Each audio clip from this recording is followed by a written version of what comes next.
Willie D Live. What's up, family?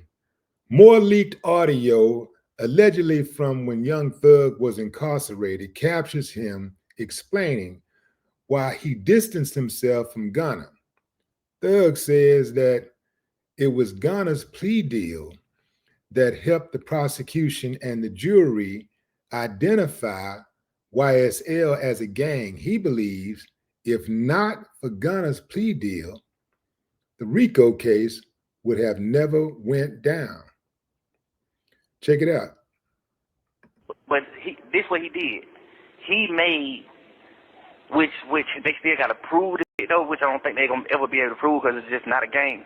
He gave the jurors the agreement that it's a gang. He said YSL is a gang, and he know people in this on this trial who committed crimes in furtherance of the gang. That means you did it. You saying, you see what I'm saying? You don't know nobody on this case. Yeah. That's a lie. That's a full blown lie. I know individuals right. on this case that committed crimes in furtherance of the gang. Like you committed people just so you can say slime big. Like that's real. That's what RICO is. That's RICO. So if you get found guilty on RICO, you really you got to light to it. Yeah. And you are 100% lying. You don't know nobody on the case. I ain't ever committed no crime. Duke ain't committed no crime. Yak ain't committed no crime. No, only 3 people you know on this case. Ain't now one of them committed no crime. So who the Real quick, fam. That's Young Thug closest to the screen, right? Further away, riding, I don't know who's riding shotgun, but that's Gunna. All you youngsters out there, take a very close look at the dude that's sitting right next to you. If you ever get jammed up, more than likely. You talking about? You know YSL members on this case that committed crimes in furtherance of the game. You just made it a motherfucking RICO case. You just made it a case. All these charges that they got on everybody in this case, 180 some charges. Ain't now one of these charges showing you that somebody committed a crime in furtherance of a gang. That's what they got to prove. They got to prove that these people who killed these people, you did it to make YSL bigger. Not you did it because he shot at you or y'all shot at each other or whatever reason it is. They trying to prove that you did it in furtherance of a gang. You did it to make your gang bigger. They can't prove no shit like that. Ain't nobody committed no crime to make no gang bigger because it ain't no fucking gang. Yeah. You see what I'm saying? So for you to say that, it's just like, boom, now you got a nigga who they say a big dog saying it, agreeing to it, pleading guilty to it. Now you gotta fight you in court, bro. And you lying. That's 100% lie. You don't even know you don't know nobody on that case but me, and the only 3 people you know on the case. So who the fuck is you talking about? No folks made you lie. No folks said YSL must end. Let me say, yeah, man. Yeah. You gotta tell somebody goddamn what's up, bro. Like, man, what? I just feel like I'd rather die before I lie on somebody. I don't give what's going on. And I don't give what you can't take. What God ain't putting you in no situation you can't take. Man, sit your head down somewhere, bro. Sit down, bro. We got 9 megabytes of goddamn of discovery. Man, Gunna ain't in one piece of paper. That man was walking. Yeah, I know. Scott free. Man, he ain't in one piece of paper, bro. Brian like, man, I don't know what this Gunna locked up for. He been saying that the whole time. He like, man, I do not understand why Sergio Kitchen is locked up. He like, I just hope he's just strong, man. I hope he's strong. If anybody beat this charge, he say, if anybody beat the charge, Sergio Kitchen beat the charge first. Ain't no jury in the world sending him to prison. I'm telling me this day one. Ain't no jury sending him to prison. No jury. There's a lot of people that got to fight, man. Your government don't got to fight. No jury sending him to prison, no matter what. You know what I'm saying? Just like just knowing that, and then, man, that shit, man.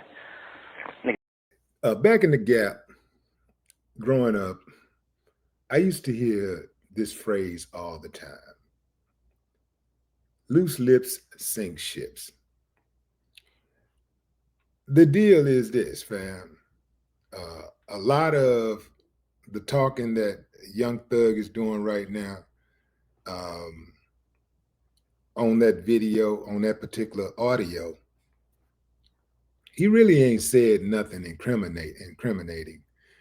What he's basically just saying is that, hey, this guy is lying and he don't know anybody and he made this, he's the reason why this case came forward. I heard some other things and some other audios that Young Thug said, and some of the stuff that he said was really a lot more questionable.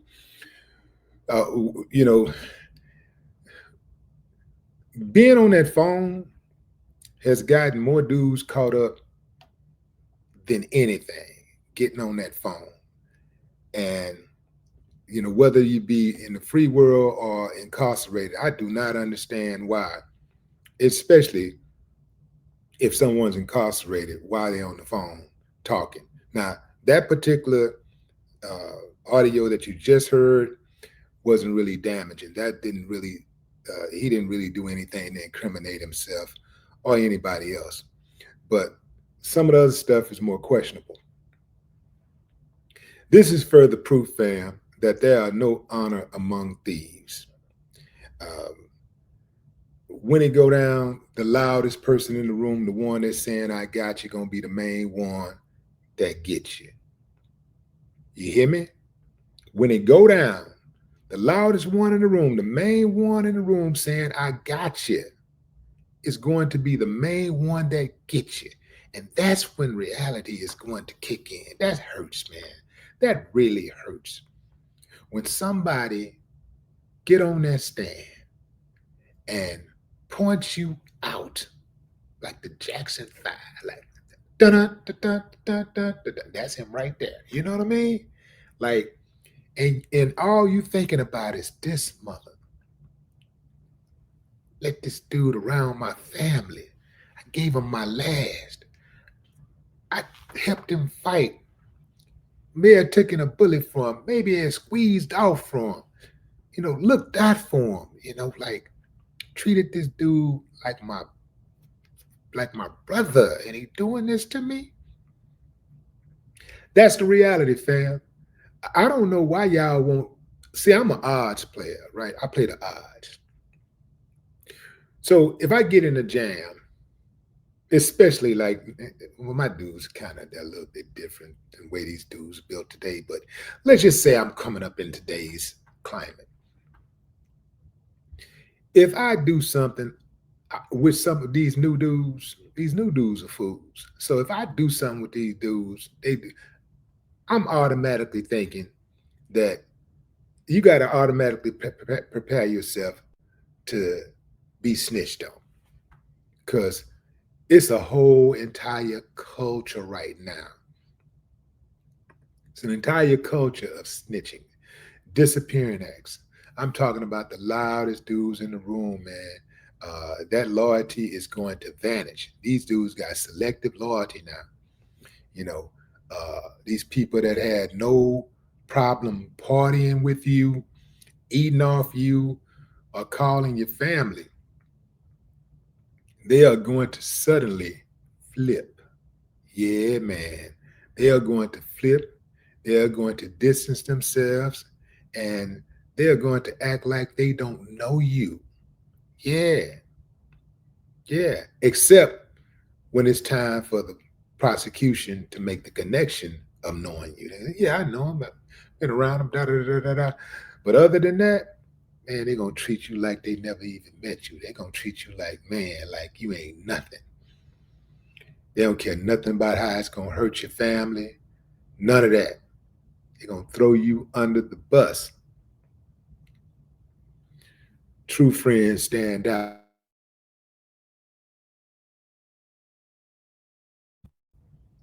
That's the flip side. Friends stand out.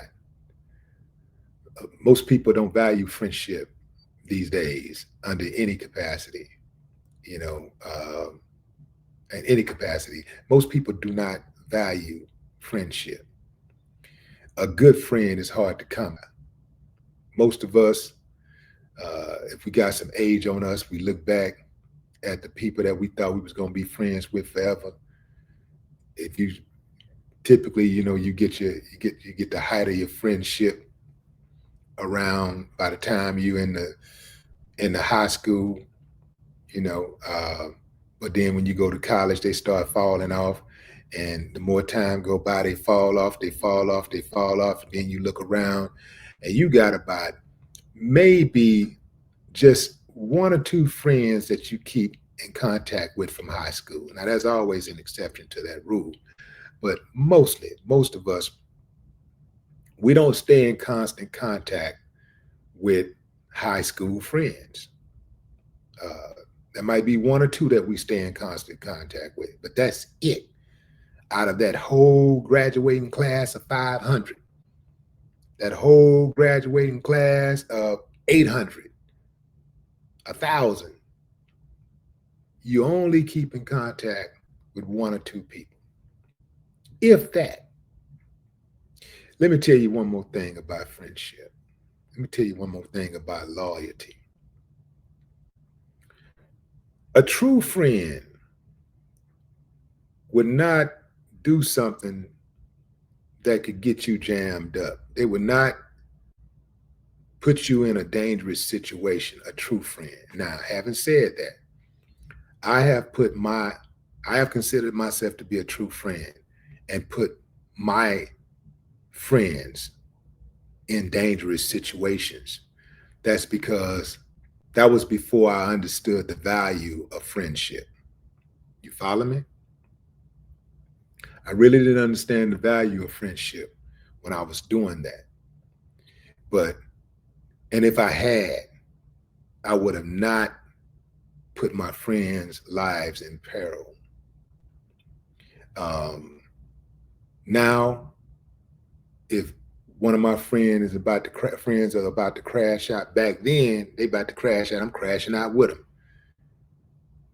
Now, when I look like one of my friends is about to crash out, I say, yo, man, you don't want to do that.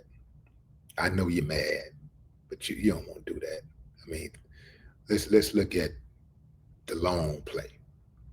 The long play. If you do that, this is going to happen, this is going to happen, this is going to happen. I know you really don't want that to happen. So I know you want to deal with that problem, but that ain't the way to deal with it. Let's figure out a way to deal with it so at the end of the day, you can get what you want. Because your actions have to be consistent with the outcome that you want. Now, if you want the outcome for your actions to be that you end up dead or in jail, paralyzed, end up with one of your eyes hanging out the socket. Okay, that's what you do then. Go for it. Make sure that your actions are consistent with that. And if you do something like, if your actions are consistent with that, that's probably what's going to happen. But if you want to be able to handle that situation and still come out standing on two and being able to keep on moving and taking care of your business like nothing never happened, you might want to rethink that. You dig what I'm saying? That's all I'm saying. But what say you, fam? Drop a comment. I'd love to hear your thoughts. No more talk.